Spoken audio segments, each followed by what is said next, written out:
brought to you by CAPS.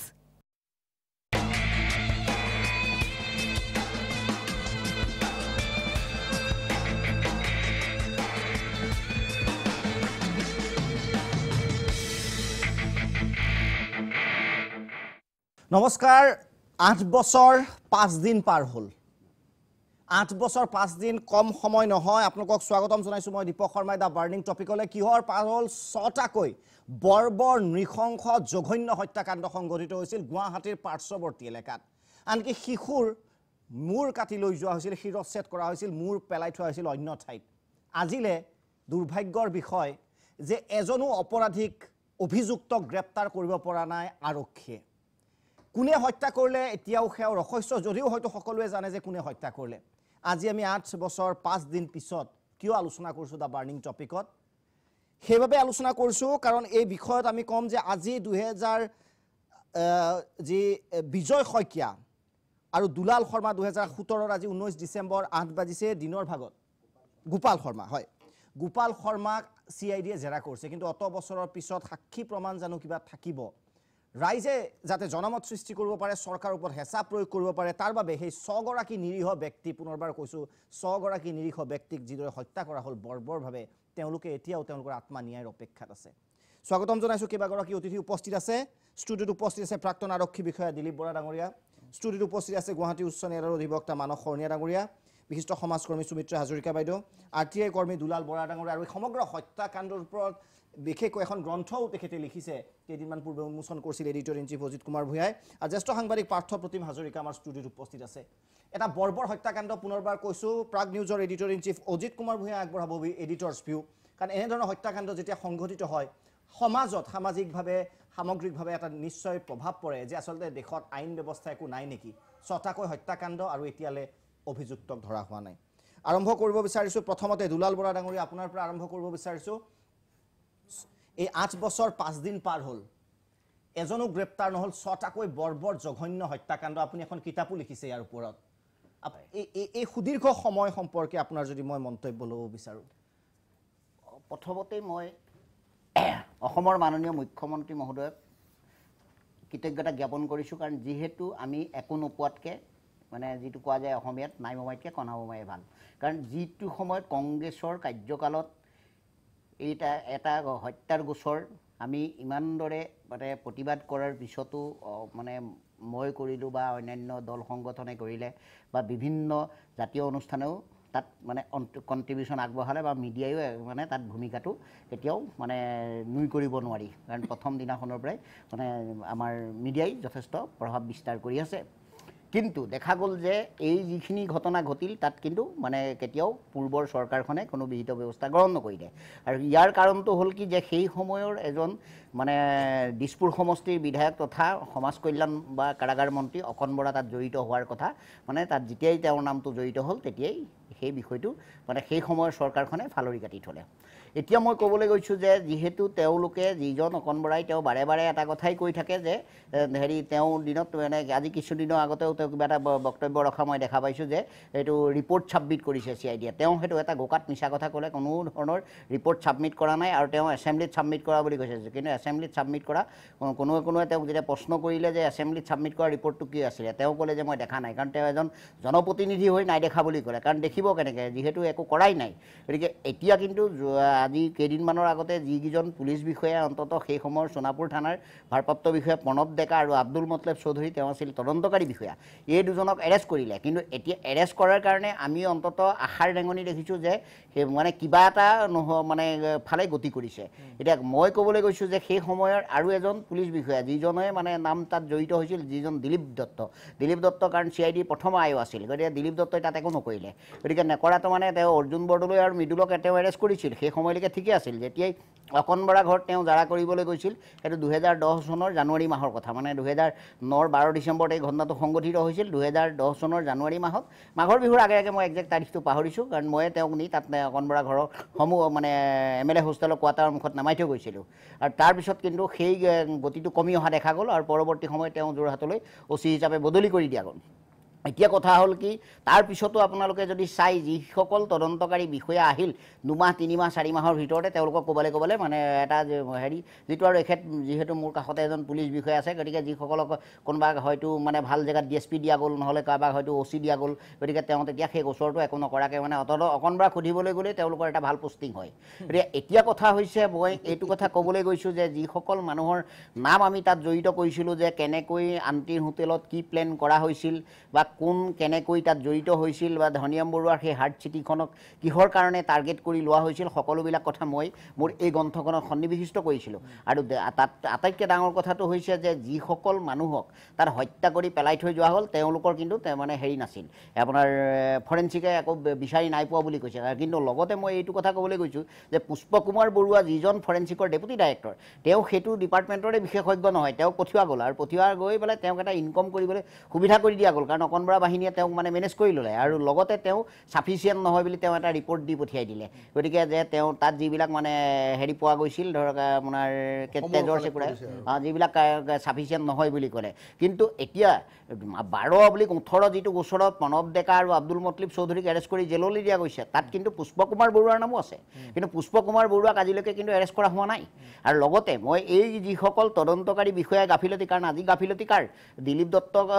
Abdul Motlib Choudhury বা প্ৰণৱ ডেকাই তদন্তত গাফিলতি কৰাৰ কাৰণে এভিডেন্স ডেষ্ট্ৰয় কৰাৰ কাৰণে কিন্তু এই যিসকলৰ নাম আমি ইয়াত উল্লেখ কৰিছোঁ যে দিলীপ দত্তই কওক বা মানে আজিৰ তাৰিখত যিজন ডিজিপি হৈ আছে তেওঁ এটা সময়ত CID ADGP হৈ আছিল সুদীৰ্ঘ 5.5 বছৰ আজি যিটো চৰকাৰে যিটো স্থিতি লৈ পেলাই এই যিজন পুলিচ বিষয়া কাৰণ তেওঁলোককতো বেল গুৱাহাটী উচ্চ ন্যায়ালয়ে ৰিজেক্ট কৰিছিল ৰিজেক্ট কৰাৰ পিছত তেওঁলোকক কিন্তু আজি পৰ্যন্ত যেতিয়া এই চৰকাৰ অহাৰ আগলৈকে কিন্তু কোনোৱে এৰেষ্ট কৰাৰ কথা ভবা নাছিল গতিকে এই যিসকল মানে পুলিচ বিষয়া তেওঁলোকৰ মানে সৰু নহয় ডাঙৰ পুলিচ বিষয়াৰ যদি আমি ধৰা যায় যে এইটো সাব ইন্সপেক্টৰজনক কাৰণ IPS অফিচাৰজনক সেইটো কাৰণ যিহেতু মুকেশ চাহে ADGP হৈ আছিল তেওঁ CID সুদীৰ্ঘ 5.5 বছৰ কিন্তু আপোনালোকে শুনিলে আচৰিত হ'ব যে 5.5 বছৰ তেওঁ CID ADGP হৈ থাকিল কিন্তু তেওঁ 50টা গোচৰৰ চাৰ্জশ্বিট আদালতত দাখিল কৰিব নোৱাৰিলে গতিকে তেওঁ এজন বিফল বুলি মই ভাবোঁ আৰু এতিয়া মই যোৱাকালি যিটো মোৰ ষ্টেটমেণ্ট মই দিবলৈ গৈছিলোঁ কাৰণ তেওঁলোকে যিহেতু আমি এনেকৈ চিঞৰ বাখৰ কৰি থকাৰ পিছত 15 তাৰিখৰ পৰা যোৱাকালিলৈকে মানে ডিচেম্বৰ মাহৰ এই যিটো এই চলিত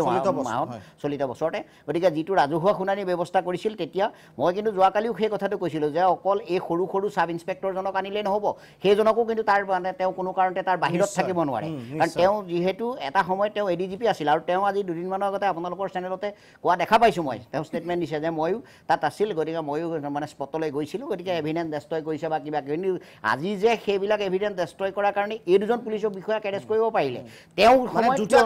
দুটা কথা পলিটিক্যাল তাত এটা হেৰি আছিল কনস্পিৰেসি আছিল আৰু স্পষ্টভাৱে আপোনাৰ ফালৰ পৰা নাম আপুনি বাৰে বাৰে কৈ আহিছে যে কোন ইয়াত ইনভলভমেন্ট আছে কাৰ অভিযোগৰ আঙুলি কাৰ ফালে সুমিত্ৰা হাজৰিকা বাইদেউ আপোনাৰ ওচৰত আহিব বিচাৰিছো 6 জন নিৰীহ লোক কাৰো যেন কোনো ধৰণৰ কেয়াৰ নাই যে হত্যা কৰা হ'ল আচলতে দীপক এই আজি 8 বছৰ 6 দিন হ'ল যুগদল হত্যাকাণ্ড হয় এইটো এটা আমাৰ মানে গোটেই মানৱ জাতিৰ কাৰণে মই অসম বুলিয়ে নকওঁ মানৱ জাতিৰ কাৰণে এটা বৰ দুৰ্ভাগ্যজনক ঘটনা কাৰণ আজি 8 বছৰ 6 দিনেও সেই যুগদল হত্যাকাণ্ডৰ হত্যাকাৰী ধৰা নপৰিল আৰু নপৰিল নহয় আচলতে আমি কি কওঁ যে আৰক্ষী বিফল বা এনেকুৱা ধৰণৰ কথা কওঁ যি মানে উদ্যোগ ল'ব লাগে নলয় এনেকুৱা ধৰণৰ কথা কিছুমান কোৱা যায় কিন্তু বিফল কথাটো ক'ত যেতিয়া চেষ্টা কৰে চেষ্টা কৰি নোৱাৰে কৰিব সেইটো বিফল কিন্তু আমি দেখিছোঁ এই ঘটনাটো আমিও নিৰীক্ষণ কৰিছোঁ আজি 8 বছৰে আমি প্ৰত্যেকটো মুহূৰ্ততে আমি দুলাল বৰাহঁত আজি লাগি আছে তেখেত সকলো সময়তে লাগি আছে কিন্তু আমি লাগি নাথাকিলেও আমি এইটো নিৰীক্ষণ কৰোঁ যে যুগদল হত্যাকাণ্ডৰ হত্যাকাৰী কেতিয়া ধৰা পৰিব তাৰ পিছত আমি দেখিছোঁ কিছুমান বস্তু বিতৰ্কলৈ আহিছে সেয়া হ'ল যে এজন মানে প্ৰভাৱশালী একালৰ মানে কংগ্ৰেছ দলৰ বিধায়ক মন্ত্ৰী নামটো মই কৈয়ে দিছোঁ অকণ বৰাৰ নামটো বাৰে বাৰে উচ্চাৰিত হৈছে আৰু তেখেতৰ কোনোবা সাংগু পাংগু উচ্চাৰিত হৈছে এতিয়া কথাটো হ'ল কি কাৰণে যদি তেখেতৰ নামটো উচ্চাৰিত হৈছে মানে একেবাৰে মিছাকেতো উচ্চাৰিত হোৱা নাই তাত কিছুমান সত্যাসত্য আছে গতিকে অকণ বৰাক কিয় বিচাৰৰ আওতালৈ অনা হোৱা নাই তেওঁ গ্ৰেপ্তাৰ কৰিলে যে তেওঁ প্ৰমাণ হ'ব সেইটো কথা নহয় কিন্তু তেখেতক কেলে গ্ৰেপ্তাৰ কৰা হোৱা নাই আজিলৈকে যে তেওঁ কি ধৰণে মেনেজ কৰিলে আগৰ পূৰ্বৰ চৰকাৰত তেওঁ কিবা কৰি মেনেজ কৰি ৰাখিছে গতিকে আমি আকৌ যাওঁ আগলৈ যে এইটো ঘটনা সংক্ৰান্তত পূৰ্বৰ চৰকাৰ সম্পূৰ্ণৰূপে জগৰীয়া হয়তো আজি যথেষ্ট প্ৰেছাৰত পৰি বা ৰাইজৰ দাবীত বিভিন্নজনৰ দাবীত আজি দুলাল বৰাহাটৰ নিচিনা মানুহৰ দাবীত মই উল্লেখ কৰিছোঁ তেখেতৰ নামটো এইকাৰণে তেখেত লাগি আছে আজি চৰকাৰে হয়তো অকণমান আগবাঢ়িছে কিন্তু আমাৰ কাৰণে আটাইতকৈ দুৰ্ভাগ্যজনক পৰিতাপৰ কথা যে আজি 8 বছৰ 6 দিনত আমাৰ বিয়াগুম আৰক্ষী প্ৰশাসন আছে আজি মুকেশ সাহাই নিচিনা এজন আৰক্ষী সঞ্চালক প্ৰধান আছে কিন্তু আমি তেখেতৰ কথাবিলাক চাই থাকোঁ মই তেখেতৰ বিৰুদ্ধে ক'বলৈ যোৱা নাই তেখেতৰ কথা বতৰাবিলাক আমি বিভিন্ন সময়ত তেখেতৰ মন্তব্যবিলাক শুনিলে তেখেতৰ বডি লেংগুৱেজটোত এনেকুৱা লাগে যেন তেখেত মানে সঁচা অৰ্থত এজন শক্তিশালী পুলিচ বিষয়া নহয় তাতকৈ তলৰ কিছুমান ব্যক্তি আছে তলৰ খাপৰ বিষয়া আছে তেওঁলোককে অকণমান শক্তিশালী যেন লাগে তেখেতৰ কথাবিলাক বৰ শক্তিশালী যেন নালাগে গতিকে আৰু তেখেতৰ দায়বদ্ধতাটোতো অকণমান আমাৰ সন্দেহ আছে গতিকে আৰক্ষী আজি আমাৰ কাষতে এজন আৰক্ষী হেৰি আছে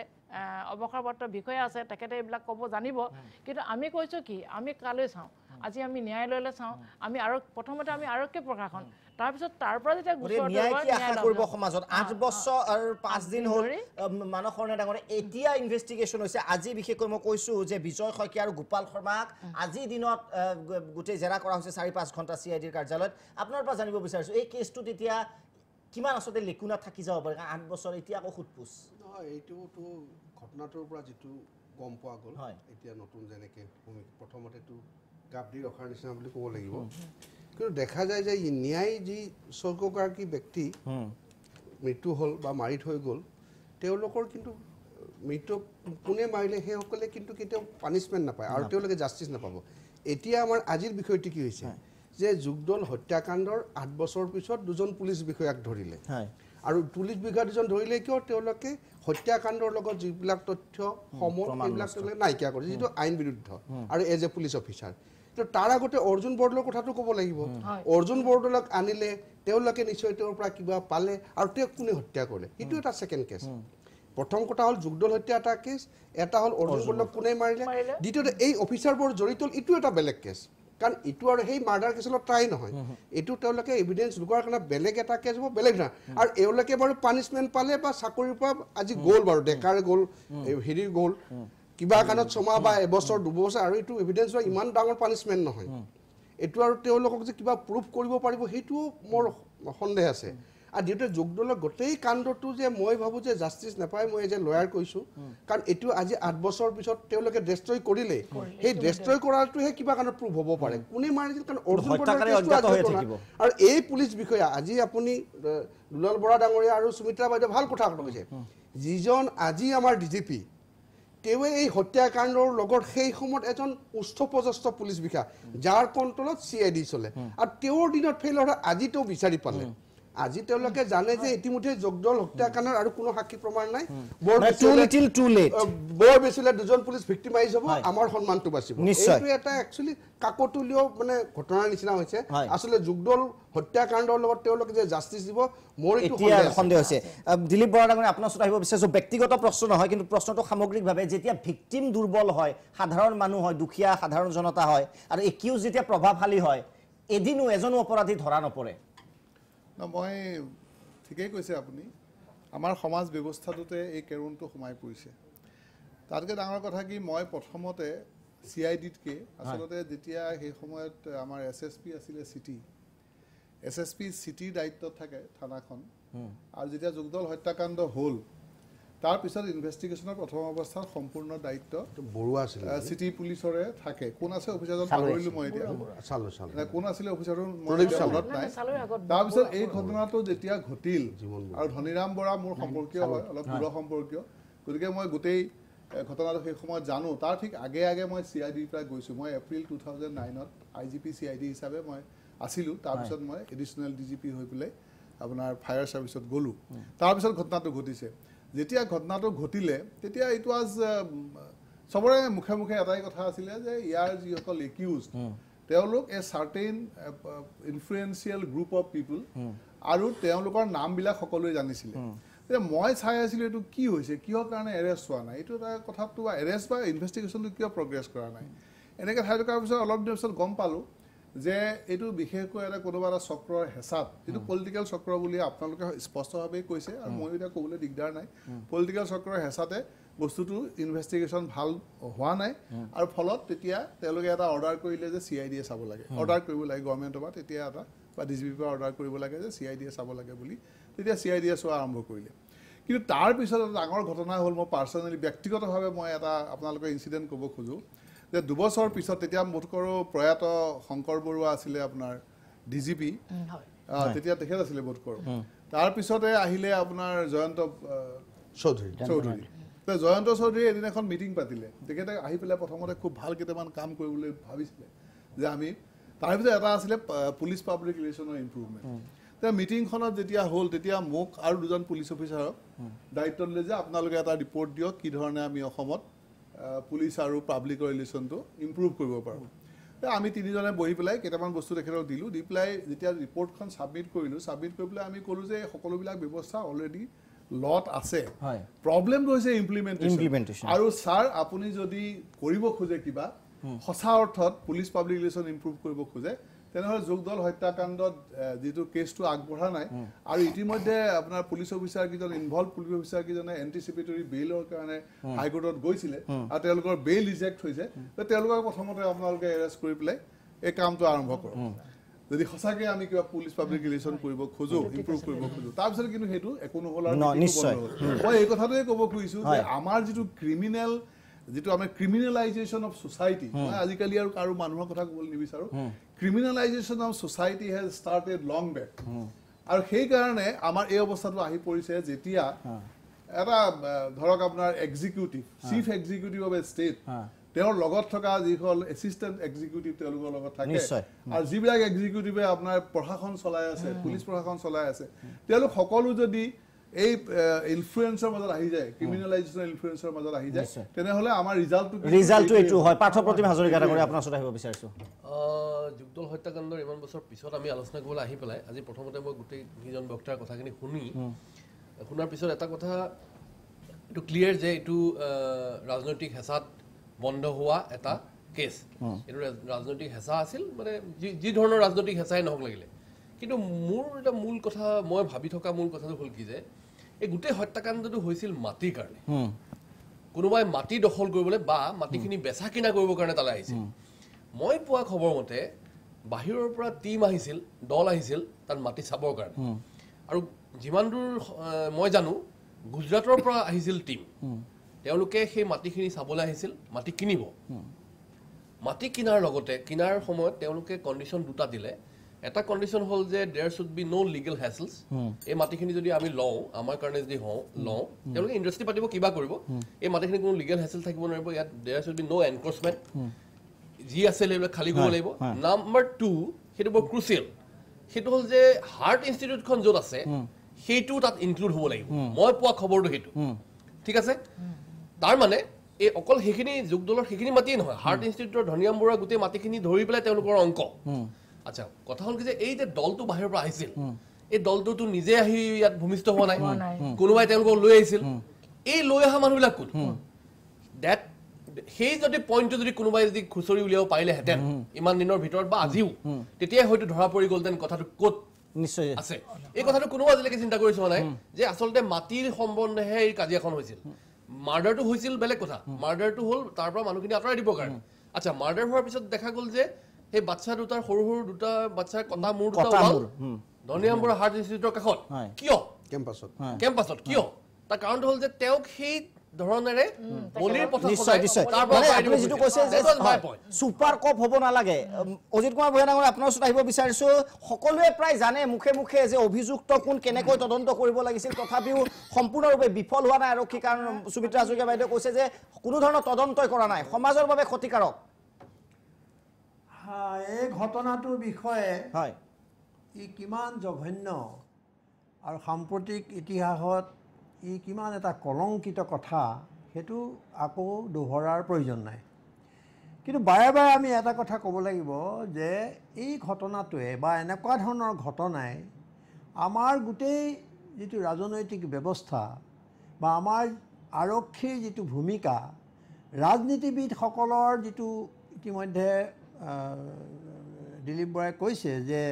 আৰু ভোৰা কমিটিৰ তাহানিতে যিটো পাৰ্লিয়ামেণ্টত হুলস্থুল হৈছিলে যে ক্ৰিমিনেল অপৰাধী আৰু ৰাজনীতিবিদৰ আৰু পুলিচৰ যিটো নেক্সাছ সেইটো লৈ আমাৰ দেশত বহুত বছৰ ধৰি আলোচনা হৈ আছে আৰু আমাৰ মানুহৰ অভিজ্ঞতা হৈছে হোৰা কমিটি নালাগে চকুৰ আগত তেওঁলোকে দেখিছে যে আজিকালি ৰাজনীতিবিদসকলে এই অপৰাধীসকলৰ লগত খুব মুকলিকৈ সম্পৰ্ক স্থাপন কৰে এটা সময়ত অলপ লাজ কাজ বুলি এটা কথা আছিলে আজিকালি সেইটো নাই গতিকে এই ঘটনাটোৱে কেইবাটাও দিশ উন্মোচিত কৰিছে আকৌ এবাৰ ক'ব লাগিব যে আমাৰ ৰাজনীতিবিদসকলৰ যিটো ভণ্ডামি তেওঁলোকৰ যিটো গণবিৰোধী চৰিত্ৰ তেওঁলোকৰ বিষয়ে ক'বলৈ একো নাই আৰু সেই সময় চৰকাৰখনৰ ভূমিকাই কয় তেওঁলোকে কৈ থাকে বাৰে বাৰে যে আইনে নিজৰ পথ নিজে ল'ব ইত্যাদি ইত্যাদি ইত্যাদি কিন্তু এজন সাধাৰণ মানুহেও আজি তদন্ত নোহোৱাকৈ ক'ব পাৰে ইয়াত আটাইকেইগৰাকী বক্তাই যিখিনি কথা ক'লে প্ৰতিগৰাকী কথাত এটা এটা দিশ উন্মোচিত হৈছে আৰু এইটো ঠিক যে দুলাল বৰাৰ দৰে মানুহ বা আমাৰ সাংবাদিকসকলে মই নিজেও সেই সময়ত তালৈ গৈ বহুত খা খবৰ গোটাই দিছিলোঁ আৰু যিটো আমাৰ পাৰ্থই কৈছে পাৰ্থ হাজৰিকাই যে সেই তাত থকা চিটি হাৰ্ট চিটি ধনীৰাম বৰুৱাই যি নহওক আমি মানুহ নেমানো তেওঁ এটা গৱেষণা তাত কৰিছে এটা গৱেষণা কেন্দ্ৰ আছে তাত সৰু ল'ৰা দুটাৰ কটামূৰ দি তেওঁক তাত মানে হেৰি কৰি দিয়া হ'ল তাত তেওঁক দোষী সাব্যস্ত কৰিবৰ কাৰণে যে তেওঁৰ তাতেই এই কামটো হৈছিলে তেওঁৰ গৱেষণাৰ নামত মই যদি ভুল কৰা নাই যে শিশু দুটাক ব্যৱহাৰ কৰি মূৰটো পেলাই দিয়া হৈছে এইটো পৰ্যায়লৈ গৈছে এখন সমাজ আৰু আটাইতকৈ ডাঙৰ কথা যে তাত জড়িত হোৱা বুলি অভিযুক্ত হৈছে সেই সময়ৰ এগৰাকী প্ৰভাৱশালী মন্ত্ৰী অকণ বৰা হওক বা যোনেই নহওক এগৰাকী কেবিনেট মন্ত্ৰী যি সংবিধানৰ নামত শপত খাইছে যে জনতা সেৱা এইটো কথা কোৱাৰ প্ৰয়োজন নাই খালি মই এটা দিশ ক'ব খুজিছোঁ যে সেই সময়ত যেতিয়া ঘটনাটো ঘটিছিল আমাৰ প্ৰাক্তন ADGP তেখেতে কৈছে যে চিটি পুলিচৰ কথা বা সেই সময়ত CIDত থকা ADGP-গৰাকীৰ কথা মুৰব্বীগৰাকীৰ কথা এতিয়া তেখেত DGP মই ক'ব খুজিছোঁ যে এনেকুৱা এটা যদি অপৰাধ হয় এনেকুৱা এটা নৃশংস হত্যাকাণ্ড হয় তেতিয়া কি এজন SI বা OC হাতত এই দায়িত্ব অৰ্পণ কৰা হয় নেকি এই কথাটো মই দুলাল বৰাক উকিল নহ'লেও অন্ততঃ পুলিচ নহ'লেও এইটোত লাগি 8 বছৰে নিশ্চয় বহুত কথা শিকিছে বা জানিছে আৰু মই তেখেতকো সুধিছোঁ পুলিচ বিষয়া হিচাপে যে তেনেকৈ এজন SIক এৰি দিব পাৰে নে নোৱাৰে এইটো এটা বিশেষ স্পেচিয়েল কেছ হয়নে নহয় যদি স্পেচিয়েল কেছ তেতিয়াহ'লে এজন DSPক দায়িত্ব দিয়া নহ'ল এজন চাৰ্কুল ইন্সপেক্টৰক দায়িত্ব দিয়া নহ'ল এজন এডিশ্যনেল SPক দায়িত্ব দিয়া নহ'ল আৰু এনেকুৱা ঘটনা হ'লে আমি আমাৰ সাংবাদিক জীৱনত আমি দেখিছোঁ যে তালৈ তৎক্ষণাত তাৰ চিটিৰ SP-গৰাকী সেই ঘটনাস্থলীলৈ যায় আৰু ঘটনাৰ গুৰুত্ব বুজি মই নাভাবোঁ যে তাত DGP DIG IGP পৰ্যন্ত সেই অঞ্চল ভ্ৰমণ কৰিবলৈ যায় বা সেই জেগালৈ যায় গোটেই ঘটনাটোৰ গুৰুত্ব বুজি এই ঘটনাটোত যদি মই ভুল কৰা নাই দেখিছোঁ যে এজন SIক এই গোটেই দায়িত্বটো দি এৰি দিয়া হ'ল আৰু আজি দুজনক গ্ৰেপ্তাৰ কৰিছে ঠিক আছে বিষয়টো আকৌ মুকলি কৰিছে এই চৰকাৰে ভাল কথা কিন্তু যিটো এগৰাকী অধিবক্তাই আজি যিটো শংকা প্ৰকাশ কৰিছে যে ন্যায় পাবনে এভিডেন্সৰ কথা যিটো হৈছে তথ্য প্ৰমাণৰ কথা যিটো আটাইতকৈ ডাঙৰ কথা পৰাগ দাস হত্যাকাণ্ড গোটেই দেশ কঁপাইছিলে সেই পৰাগ দাস ওলাই আহিলে কেৱল এভিডেন্স নোহোৱাৰ কাৰণে এই কথা সকলোৱে জানে কেনেকুৱা চাঞ্চল্য হৈছিলে কিন্তু মই কৈছোঁ যে যেতিয়া প্ৰশাসনৰ এটা অংশ আৰু আটাইতকৈ ডাঙৰ কথা যে ৰাজ্য পৰিচালনা কৰা কেবিনেট মন্ত্ৰী বা সেই সময় চৰকাৰখন তাৰ লগত থাকে তেতিয়াহ'লে আমি কি আশা কৰিব পাৰোঁ তেতিয়াহ'লে আমি এভিডেন্স থাকিব ক'ৰ পৰা এতিয়া মোৰ প্ৰশ্ন হ'ল ইয়াৰ উত্তৰ আমি কোনে দিব আমাক যে সেই সময়ত SPৰ ভূমিকা কি আছিল আৰু মই যিমান দূৰ জানো ইমান দূৰ মই খুব মানে এইবোৰ হয়তো আমি এসময়ত যিহেতু বাতৰি পৰিৱেশন কৰিছিলোঁ যে এইটো এটা স্পেচিয়েল যদি কেছ হয় তেতিয়াহ'লে SP এটা প্ৰগ্ৰেছ ৰিপৰ্ট বিচাৰি থাকে SPয়ে যে ঘটনা কি হৈছে 15 দিনত বা এমাহত ঘটনা কি ধৰণৰ অগ্ৰগতি লৈছে মানে তাত মই ক'ব খুজিছোঁ যে কিমান গুৰুত্ব দিছে বিষয়টোত সেই কথাটো ওলাই পৰে প্ৰতিফলিত হয় তেওঁলোকৰ কাম কাজত আৰু তাত এজন এডিশ্যনেল SP বা DSPক কোনো ধৰণৰ দায়িত্ব দিয়া নহ'ল আৰু আটাইতকৈ ডাঙৰ কথা যে এইটো বোধ কৰোঁ এটা স্পেচিয়েল যিটো SR কেছ বুলি কোৱা হয় আৰু এইটো পুলিচৰ নিয়ম মতেই SP গৰাকীয়ে তাৰ এটা প্ৰতিলিপি বা কপি CIDক দিয়ে CID এটা অতি গুৰুত্বপূৰ্ণ ভূমিকা আছে আজি যদি CIDক জবাবদিহি কৰা নহয় 8 বছৰ আগতে তাত থকা DIG IGP ADGP এইকেইগৰাকীয়ে কি কৰিছিল এই প্ৰশ্নটো কৰিব লাগিব আজি যদি সেই প্ৰশ্নটো কৰা নহয় আজি তেওঁই DGP যেটো কথা ইতিমধ্যে ওলাইছে তেওঁলোক কিয় জবাবদিহি নহ'ব যে তেওঁলোকে কি কৰিছিল এই ইমান ডাঙৰ ঘটনা এটা তেওঁলোকৰ দৃষ্টিগোচৰ হোৱাৰ পিছত আৰু প্ৰতিদিনে এই বিষয়ে ওলাই থকা খবৰৰ পিছত সেই সময় SP সেই সময় DIG সেই সময়ত কি কয় ADGP এওঁলোকৰ ভূমিকা কি আছিল এইটো বহুত মই ভাবোঁ ডাঙৰ কথা কিন্তু ডাঙৰ কথা হৈছে যে আজি সেই সকলে যিহেতু আছে ওপৰত গতিকে এই প্ৰশ্নবোৰ আমি উত্তৰ ক'ত পাম এই ন্যায়টো আমি ক'ত পাম কোনে তেওঁলোকক প্ৰশ্ন কৰিব আজি আমি বাহ দিছোঁ এই দুলাল বৰাৰ দৰে মানুহে ক'বলগীয়া হৈছে যে যি নহওক নাই উমাইতকৈ কণা উমাই ভাল ক'বলগীয়া পৰিস্থিতিৰ সৃষ্টি হৈছে কিয় যে ইমান ডাঙৰ এটা বিষয়ত আজি নাই উমাইতকৈ কণা উমাই বুলি আমি ভাবি থাকিবলগীয়া হৈছে আজি এই প্ৰশ্ন কিয় উত্থাপিত হোৱা নাই যে সেই সময়ৰ SP সেই সময়ৰ DIG সেই সময়ৰ কি কয় ADGP DGP এইটো বিষয়ত মই ভাবোঁ আপোনালোক নিশ্চয় মোৰ লগত একমত হ'ব যে এই ঘটনাটোৰ পিছত তাত সেই সময়ত DGP গৰাকী নিজে উপস্থিত হ'ব লাগিছিল আৰু যদি উপস্থিত নহয়ও তেতিয়াহ'লে কি ধৰণৰ ইয়াৰ তদন্ত হৈছে তদন্ত আগুৱাইছে নে নাই এই বিষয়বোৰ চাব লাগিছিল এতিয়া কোনো জ্যেষ্ঠ পুলিচ বিষয়াক দায়িত্ব নিদি কেৱল এজন SI আৰু তেওঁক আজি ধৰি দিয়া হৈছে কি তাতে শেষ হ'ল নেকি তাতে আমি আনন্দ কৰিব লাগিব নেকি এইসকলক কোনে জবাবদিহি কৰিব এইসকল কেনেকৈ থাকিব এইটো এটা আটাইতকৈ ডাঙৰ কথা সেই সময়ত তেওঁলোকে প্ৰগ্ৰেছ ৰিপৰ্ট লৈছিলে নাই তেওঁলোকে চাইছিলে নাই বিষয়বিলাক গতিকে এইটোৰ পৰা এটা আমাৰ সিদ্ধান্তলৈ আহিব পৰা কথা তাৰমানে এইটোৱে নেকি তাৰমানে যে এজন যিহেতু তাত মন্ত্ৰী তাত জড়িত আছিল আজি মই ভাবোঁ যে সেই সময়ৰ মুখ্যমন্ত্ৰী অকল অকণ বৰাই নহয় সেই সময়ৰ মুখ্যমন্ত্ৰী তৰুণ গগৈকো এই বিষয়ে মানে সোধা পোছা কৰিব লাগে সোধা পোছা কৰা মানেতো বৰ ডাঙৰ কথা নহয় আৰু এগৰাকী মন্ত্ৰী জনপ্ৰতিনিধিৰ বিৰুদ্ধে যেতিয়া ইমান ডাঙৰ অভিযোগ উত্থাপিত হয় তেতিয়া তেওঁ নিজেই এটা স্পষ্টীকৰণ দিব লাগে আৰু তেওঁ নিজেই তাৰ তদাৰক কৰিব লাগে তেওঁ তাৰে সমষ্টি তেওঁৰ সমষ্টিৰ এইটো ঘটনা তেওঁ যেতিয়া মিছা কথা কৈছে তেওঁ যেতিয়া CID ৰিপৰ্ট দিয়া বুলি কৈছে তেওঁ পলাই ফুৰিছে গোটেই ঘটনাটোৰ পৰা ইজন বিষয়া সিজনক বদলি কৰিছে ইফালৰ পৰা গৈছে সিফালে গৈছে এইটোৰ পিছত সেই মানুহজনক কোনে তেওঁক নিৰাপত্তা দিছিলে সেই সময়ত নিশ্চয় মুখ্যমন্ত্ৰীয়ে দিছিলে তেওঁ মুখ্যমন্ত্ৰীয়ে তেওঁক ক'ব লাগিছিলে তুমি তদন্ত হ'ব লাগে আৰু তদন্তৰ সময়ছোৱাত তুমি মন্ত্ৰী সভাৰ পৰা তেওঁক আঁতৰাই দিব লাগিছিল নালাগিছিল কিন্তু একো নহ'ল গতিকে ৰাইজে আজি যে ৰাইজক খুব জ্ঞান দিয়া হয় সেই সময়ত জয়ন্ত চৌধুৰী কথা সেই সময়ত মই অজিত ভূঞাক ক'ব খুজিছোঁ যে সেই সময়ত মুখ্যমন্ত্ৰী হোম মিনিষ্টাৰ আছিল আৰু এজন তৰুণ গগৈ গৃহমন্ত্ৰী হয় গৃহমন্ত্ৰী আৰু এটা কথা যে আপুনি যিটো SR ৰিপৰ্টৰ কথা কৈছে সেইটোতো এইটো একেবাৰে মানে ধৰা বন্ধা কথা যে SR ৰিপৰ্ট হ'বই লাগে ছুপাৰভিজন হ'বই লাগে টিল দ্য লেভেল অফ DGP নিশ্চয় নিশ্চয় নিশ্চয় আচ্ছা গতিকে মই কৈছোঁ যে এইটো খুব ইম্পৰ্টেণ্ট কথা যে সেই সময়ত মই ক'বই খুজিছিলোঁ যে তৰুণ গগৈ মুখ্যমন্ত্ৰীৰ হাততে গৃহ দপ্তৰটো আছিলে এতিয়া গৃহ দপ্তৰে সুধিলে নাই গৃহমিত্ৰ কমিশ্যনাৰ ছেক্ৰেটাৰী এইবোৰ ক'ত আছিল তেতিয়া তেওঁলোকে প্ৰশ্ন কৰিছিল নে নাই SP বা DIG যে এইটো কি হৈছে তাৰ পৰা অৰ্থটো এইটোৱেই যে তেওঁলোকে চব ভয়ত সেই সময়ত আৰু এইটো বৰাদেৱে এতিয়া আজি কোৱাত নিশ্চয় অসুবিধা নাই যে সদায় গৃহ বিভাগৰ পৰা এটা নিৰ্দেশ আহে আমি দেখি আছোঁ যে গো শ্ল' লাহে লাহে যোৱা কেছটোত আৰু তেতিয়া আমাৰ সকলো আশা ভংগ হৈ যায় এই কেছটোত গৃহ বিভাগৰ হস্তক্ষেপ আছে মন্ত্ৰীৰ হস্তক্ষেপ আছে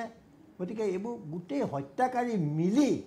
অপৰাধীৰ লগত মিলি এওঁলোকে দেশখন চলাই আছে তাত আৰু আশা কৰিবলৈ আমাৰ কি আছে আৰু তাৰপিছত যেতিয়া ৰাইজ অস্থিৰ হ'ব আন্দোলন কৰিব হাতত অস্ত্ৰ তুলি ল'ব তেওঁলোকৰ ওপৰত NSA দি পেলাই তেওঁলোকক জেলত ভৰাই দিব এইটোৱে নেকি আমাৰ সমাজ ব্যৱস্থা নিশ্চয় ICCৰ বৰ্বৰতা আপোনালোকে দেখিছে গুৱাহাটীৰ পাৰ্শ্বৱৰ্তী পুনৰবাৰ কৈছোঁ দুটা শিশুৰ শিৰচ্ছেদ কৰি মূৰ অন্য ঠাইত পেলাই দিয়া হৈছে আজিলৈ এজন অভিযুক্ত গ্ৰেপ্তাৰ হোৱা নাই 8 বছৰ এতিয়া পুনৰ খোল খাইছে ফাইল আমি প্ৰাগ নিউজে আশা কৰিছোঁ যে এইবাৰ অন্ততঃ কিবা এটা হওক বিৰতিৰ পিছত আমি উভতি আহিম This program is brought to you by CAPS.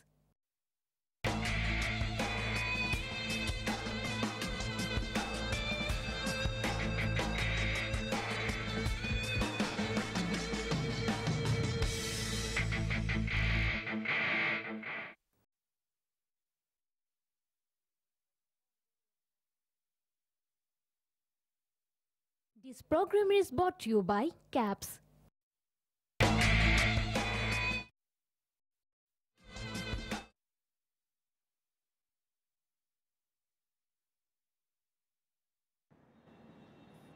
যিটো কৈছে মোটিভ ইজ মানে প্ৰাইমাৰী থিং মোটিভটো এতিয়া যদি মানে এইটো এজনী মানুহক যদি এতিয়াও খুব পিটা যায় শিকিব লাগিব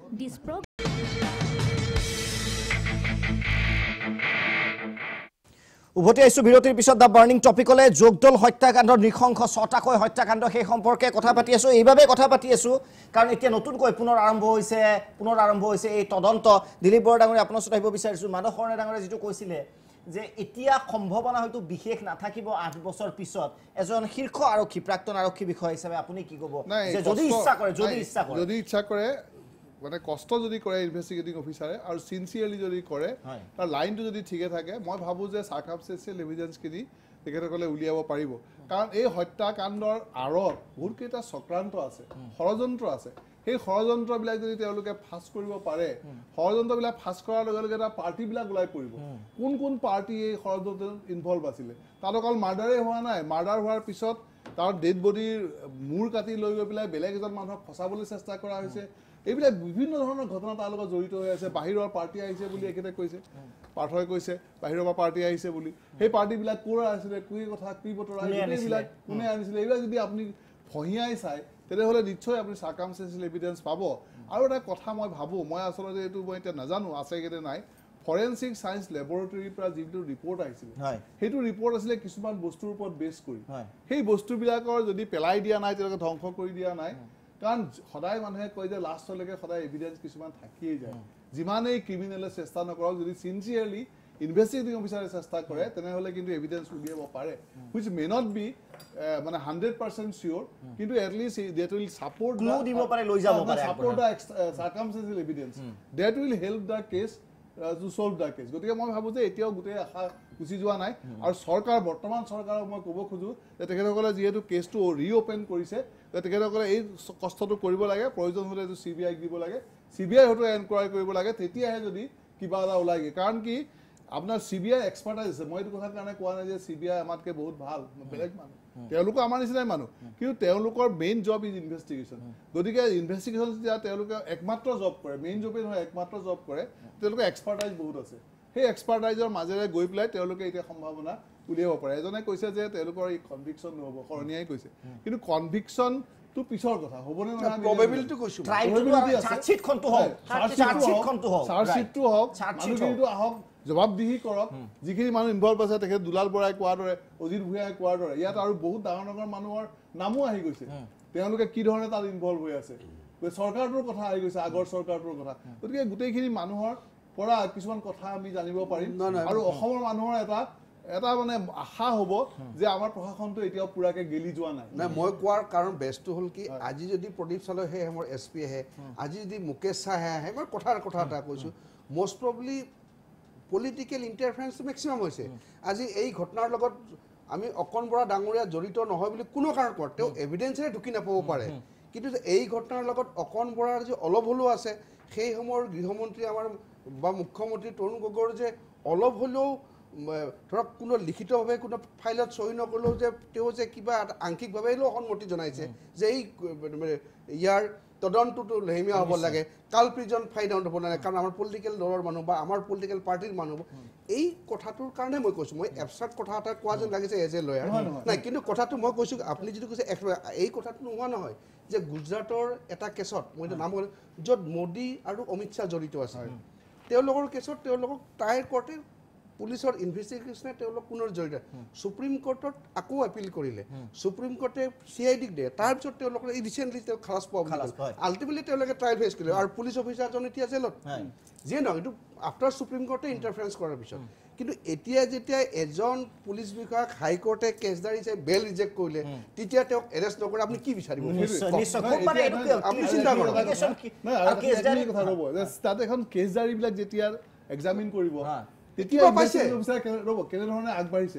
আগবাঢ়িছে সুপাৰভিজন অফিচাৰে কি নোট দিছিলে কিবা দিছিল নে নাই আৰু যদি দিয়া নাই কি ধৰণে সাপ্ৰেছ কৰিছে কাৰণ এইটো SR report case special report case ইয়াৰ 15 দিনৰ মূৰে এমাহৰ মূৰে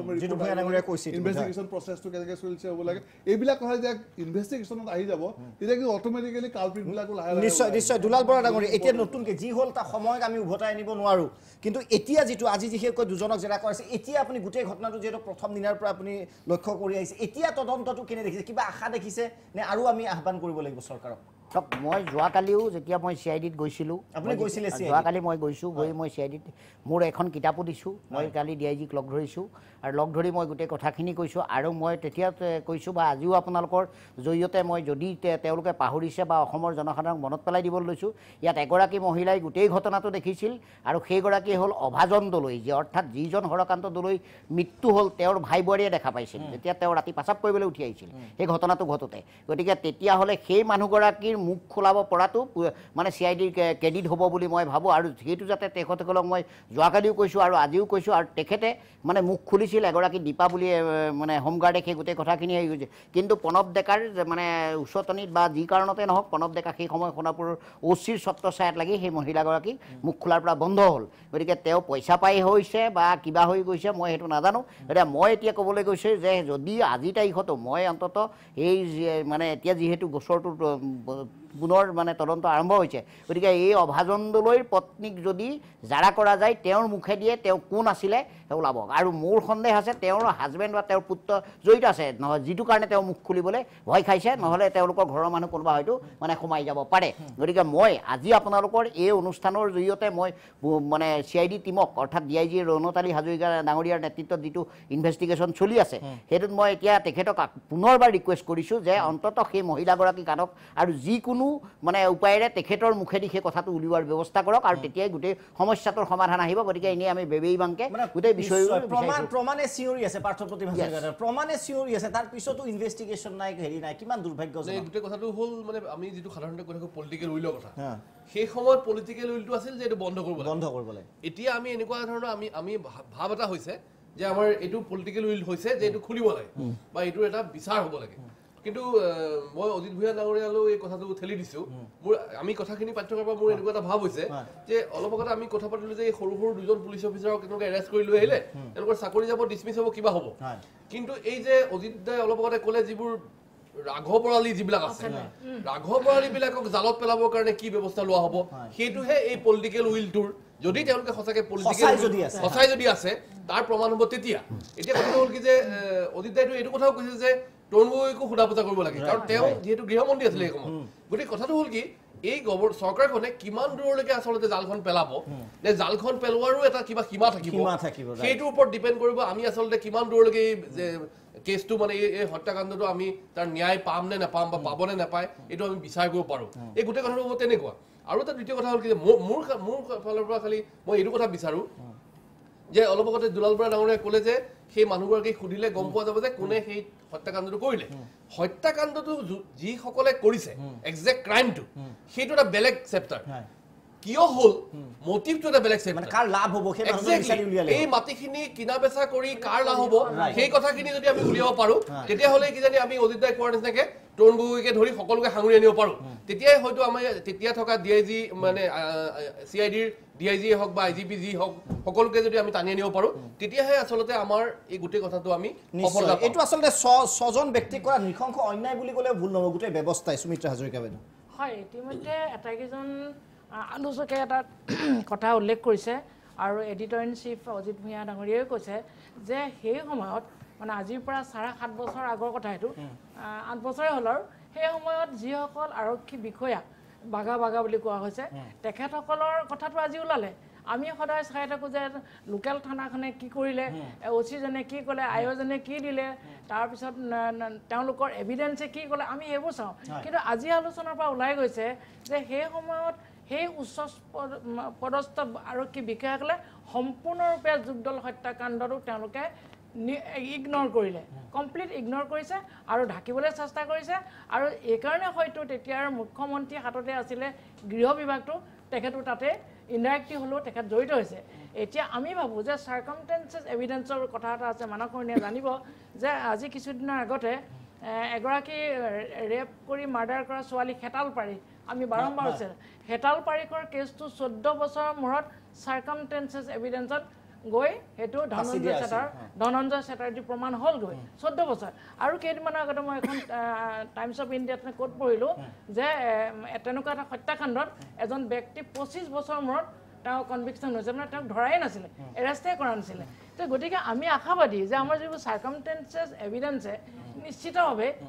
বা তেওঁ এতিয়া অলপতে তেজ লগা এটা টুপি ওলাইছে লং পেণ্ট ওলাইছে সেই কথাবোৰ আহি আছে আৰু পাৰ্থই কোৱাৰ দৰে এটা কথা অতি ইম্পৰ্টেণ্ট যে সেই মাটিডোখৰ ল'বৰ কাৰণে যিবিলাক চক্ৰ জড়িত হৈছিলে বা বাহিৰৰ পৰা কাক আনিছিলে কোনে আনিছিলে সেই দালাল পক্ষত বৃহৎ ষড়যন্ত্ৰ সেইটোৱে কৈছোঁ গতিকে এইখিনি যদি কৰা যায় নিশ্চিতভাৱে আমি আশাবাদী আকৌ এইটো অপেন হৈছে আৰু নিশ্চয় অজিত কুমাৰ ভূঞা ডাঙৰীয়া যদি সামাজিকভাৱেও চাওঁ এই হত্যাকাৰীসকল যিসকলে এই হত্যাকাণ্ড সংঘটিত কৰিছিল ICCতকৈ হয়তো বৰ্বৰ আমাৰ সমাজতে আছে আমাৰ মাজতে আছে নেতাও হৈ আছে এই কথাবিলাক মানুহে নিজৰ অভিজ্ঞতাৰ পৰা প্ৰতিটো ঘটনাত দেখি আহিছে এইখন চৰকাৰে আজি বেলেগ এখন চৰকাৰৰ কাৰণে কৰিছে বা ঠিক আছে আমাৰ কাৰণে সেইটোৱেই ভাল কথা কিন্তু এওঁলোকেও দেখা গৈছে যে এনেকুৱা কিছুমান বিষয়ত বা ইমান নহ'লেও শাসক দলৰ মানুহ যেতিয়াই ক'ৰবাত জড়িত আছে তাতেই তদন্ত উল্টা পুল্টা হৈছে তাতেই তদন্ত স্থবিৰ হৈছে তাতেই নানান ষড়যন্ত্ৰই ভুমুকি মাৰিছে এতিয়া সেইটো কথা কোৱাৰ আগতে মই দুটামান কথা ক'ব খুজিছোঁ পাৰ্থই যিটো কৈছে যে বৃহৎ এটা ষড়যন্ত্ৰ এই বৃহৎ ষড়যন্ত্ৰটোৱে কিন্তু আটাইতকৈ ডাঙৰ কথা ধৰক তাত এখন সেই মাটিখিনিত এখন 5-star হোটেল কৰাৰ কথা প্ৰস্তাৱ লৈ বাহিৰৰ পৰা মানুহ আহিছিল হয়নে দুলাল বৰা হয় আচ্ছা তেতিয়াহ'লে এই যে মানুহ আহিছিল গুজৰাটৰ পৰাই হওক বাহিৰৰ পৰাই হওক এওঁলোকে কিন্তু যিখন চৰকাৰে নাথাকক কিয় এই মানুহবোৰে কিন্তু অসমত এতিয়া আটাইতকৈ ডাঙৰ আধিপত্য অসমৰ ব্যৱসায় অসমত এনেকুৱা ডাঙৰ ঔদ্যোগিক কথা বতৰা প্ৰজেক্ট এইবিলাক তেওঁলোকে এই যিটো লিগেল মানে তেওঁ মাটিত গণ্ডগোল থাকিব নোৱাৰিব তেওঁলোকৰ কণ্ডিশ্যন এটাই হ'ব কাৰণ তেওঁলোকে সেৱা কৰিবলৈ নাহে ইয়াত লুণ্ঠন কৰিবলৈ আহে গতিকে এই যে বৃহৎ যিটো ষড়যন্ত্ৰ যিবোৰ মানে শক্তি ইয়াত আছে সেই মানুহবোৰ কিন্তু চৰকাৰ কোন থাকে তেওঁলোকৰ কাৰণে ডাঙৰ কথা নহয় তেওঁলোকে টকা পইচা দি মেনেজ কৰি লয় আৰু তেওঁলোকৰ ৰাজনৈতিক যিটো প্ৰভাৱ সেইটো দিল্লীত থাকে গতিকে আমি এই কথাটো মানে সজাগ হ'ব লাগে যে তেনেকুৱা এটা যেতিয়া দৃষ্টিকোণ আহিব বা তেনেকুৱা এটা কথা আহিব বৃহৎ কিছুমান ডাঙৰ ডাঙৰ পুঁজিপতি ধনী মানুহ তাত জড়িত থাকিব তেতিয়া তেওঁলোকে কিন্তু যিকোনো কাম কৰি দিব পাৰে সেইকাৰণে মই মাত্ৰ এই কথাটো উনুকিয়াই এইটো ক'ব খুজিছোঁ যে জয়ন্ত চৌধুৰীৰ কথা দিলীপ বৰাই কৈছিলে জয়ন্ত চৌধুৰীয়ে পাব্লিক যিটো জনসম্পৰ্কৰ কাৰণে কিছু চেষ্টা কৰিছিলে মই এইটো ক'ব খুজিছোঁ আজি তেখেতৰ বিষয়ে যে আমি ইয়াত যেতিয়া এনেকুৱা টক শ্ব' কৰিছিলোঁ তেখেতে খুব আগ্ৰহেৰে আমাৰ এই টক শ্ব'বিলাকতো অংশগ্ৰহণ কৰিছিল অতিপাত ভদ্ৰলোক আছিল সকলোৱে জানে আজি আমি দোষ দিয়া নাই মই কিন্তু CID বিভাগৰ বা DGPকো আমি যোগাযোগ কৰিছিলোঁ মই কৈ দিছোঁ এগৰাকী ইয়াৰ মুৰব্বী হিচাপে এইকাৰণে যোগাযোগ কৰিছোঁ আৰু আজি আলোচনাটো এইকাৰণে অনুষ্ঠিত কৰিছোঁ দিলীপ বৰাক এইকাৰণেই মাতিছোঁ যে যদি চৰকাৰ সঁচাকৈ ভাবিছে যে এইটো কিবা এটা হওক তেতিয়াহ'লে আমি তাত সহায় কৰিব খুজিছোঁ যে আমি কিছুমান কথা তুলি ধৰিব খুজিছোঁ আৰু আমি সেইকাৰণে তেওঁলোককো বিচাৰিছিলোঁ আজি যে কওক ৰাইজক কাৰণ তেওঁলোকে তাত গৈ পেলাই সোণাপুৰত গৈ এটা ৰাজহুৱাভাৱে কিছুমান তদন্ত কৰিছে গতিকে আমি বিচাৰিছিলোঁ যে তেওঁলোক আহক তেওঁলোকে কওক কিন্তু তেওঁলোকক কি অসুবিধা আছে বা হয়তো অসুবিধা থাকিব পাৰে হয়তো নাজানো কিন্তু আগতে DGP গৰাকী নিজেই কিন্তু এনেকুৱা আলোচনাত অংশগ্ৰহণ কৰিছিল এই কথাটো মই কেৱল মাত্ৰ উল্লেখ কৰিছোঁ এতিয়া আমাৰ কি হ'ব এতিয়া আটাইতকৈ মই ভাবোঁ যে এই বিষয়টোত সেই সময় সকলোৱে হয় জ্যেষ্ঠ বিষয়া কিন্তু ইয়াৰ চিটি যিটো প্ৰথমেই আমাৰ বৰাই কৈছিলে যে ইয়াৰ চিটিৰ যিগৰাকী SP আছিল বা SSP আছিল তেওঁ আটাইতকৈ কিন্তু গধুৰ দায়িত্ব আছিল তেওঁৰ ভূমিকাই সাংঘাতিক এটা ৰহস্যৰ সৃষ্টি কৰিব গতিকে এতিয়া যদি নতুন চৰকাৰে এটা কয় আৰু ফ্ৰী হেণ্ড দিছে CIDয়ে এই দিশবোৰ চাওক যে সেই সময়ত SSPৰ ভূমিকা কি আছিল সেই সময়ত ADGPৰ ভূমিকা কি আছিল কিয় বিষয়টো ইমান লঘু কৰা হ'ল ইমান ডাঙৰ কথা এটা কিয় সাধাৰণভাৱে এজন SIক দি পেলাই থৈ দিলে কিয় প্ৰগ্ৰেছ ৰিপৰ্টবোৰ আমি বিচাৰি নাপালে কিয় CIDক জনোৱা নহ'ল এই গোটেই কথাবোৰ মই ভাবোঁ তদন্তলৈ আহিবৰ কাৰণে মই ভাবোঁ বৰ বেছি অসুবিধা নাই এইটো যিটো পাৰ্থই কৈছে যে পলিটিকেল উইল সেই সময় চৰকাৰখনৰ গোটেই উদ্দেশ্যটোৱে আছিলে যে এই ষড়যন্ত্ৰটো বা এই হত্যাকাণ্ডটো লুকুৱাই ৰখা কাৰণ এইটো যদি ওলাই যায় তেতিয়াহ'লে তেওঁলোকৰ যিটো মানে তাত ভূমিকা সেইটো ওলাই পৰিব আৰু এতিয়াও যদি চৰকাৰে সঁচাকৈ 8 বছৰ পিছত বহুত অসুবিধা আছে এতিয়া কিন্তু তথাপিও জনমতৰ হেঁচাত তেওঁলোকে যদি সঁচাকৈয়ে কিবা এটা কৰিব খুজিছে আন্তৰিকতাৰে এইটো প্ৰমাণ কৰক আৰু CIDয়ে ৰণকালী হাজৰিকা আছে তাত এতিয়ালৈকে তেওঁ নামেই কৰি আছে ভালকৈ কাম কৰা বুলিয়ে সকলোৱে জানে গতিকে মই ভাবোঁ যে এইটো বিষয়ত ৰাইজক লগত লৈ আৰু এইটোৰ বিৰুদ্ধে মাত মতাসকলক লগত লৈ আচ্ছা দুলাল বৰাক ষ্টেটমেণ্ট লৈছিলে নাই হা যোৱাকালি ৰেকৰ্ড কৰিছে এই 8 বছৰে কোনো ৰেকৰ্ড আপোনাৰ 8 বছৰ আগতেও লৈছে 2012তো মোৰ ষ্টেটমেণ্ট লৈছে 2012 কাৰণ যিটো কেছ প্ৰণৱ ডেকা আৰু আব্দুল মতলিব চৌধুৰী 18/2012 যিটো কেছ সেইটো মোৰ ষ্টেটমেণ্টৰ ওপৰত বেছ কৰি আপোনাৰ ঘটনাটো কেতিয়া হৈছিলে ঘটনাটো 2009 মই তেতিয়া দিলীপ দত্ত আপুনি এইটো প্ৰথম অভিযোগ আনিছিলে হয় যেতিয়া দিলীপ দত্ত 2009 চনত যেতিয়া মোৰ ঘৰত আছিল সেই 17 ডিচেম্বৰ 2009 এই ঘটনাটো CIDলৈ ট্ৰান্সফাৰ কৰা হৈছিল আৰু দিলীপ দত্তক তেতিয়া মই ষ্টেটমেণ্ট দিছিলোঁ তেতিয়া কিন্তু মই অপেনলি মিডিয়াৰ আগত কোৱা নাছিলোঁ যেতিয়া অকণ বৰাই পিছত মোৰ জীৱনত বহুত ভাবুকিৰ সৃষ্টি কৰিলে তেতিয়া মই দেখিলোঁ যে ই যিহেতু এই ছটা মানুহটো মাৰিলে ই মোকো মাৰিব গতিকে মই অন্ততঃ ইহঁতৰ কথাখিনি ৰাজহুৱা কৰি থৈ যাওঁ আৰু যেতিয়াৰ পৰা মিডিয়াৰ মানে জৰিয়তে মই ৰাজহুৱা কৰিছিলোঁ তেতিয়াৰ পৰা এই নতুন গোচৰটো যিটো 18/2012 এই গোচৰটো হ'ল যিটোৰ ক্ষেত্ৰত মানে আপোনাৰ প্ৰণৱ ডেকা আৰু আব্দুল মতলিব চৌধুৰী এৰেষ্ট হৈ জেললৈ যাব লগা হ'ল গতিকে এই আপোনাৰ 3 বছৰ পিছতহে লোৱা হৈছে 3 বছৰ পিছতহে মোক মানে তেতিয়াহ'লে সেইটোতো গাফিলতি আছে গাফিলতি নাই নেকি আছে নিশ্চয় অকণ বৰাক আজি যেতিয়া অভিযুক্ত হৈছে তেওঁ এতিয়া মই নাই ভবা যে তেওঁ কিন্তু এই যে উলিয়াই লওক এই এটা বস্তুবোৰ উলিয়াই লৈ তেওঁ ওচৰ চাপিব লাগে নিশ্চয় স্পষ্টকৈ ক'লে হয় নিশ্চয় এই একেবাৰে আমিও আশা কৰিছোঁ যে পলমকৈ হ'লেও কিবা এটা ন্যায় পাওক সেই 6গৰাকী ব্যক্তিয়ে সময় হৈছে পুনৰ বিৰতিৰ উভতি আহিম সেই সংকলে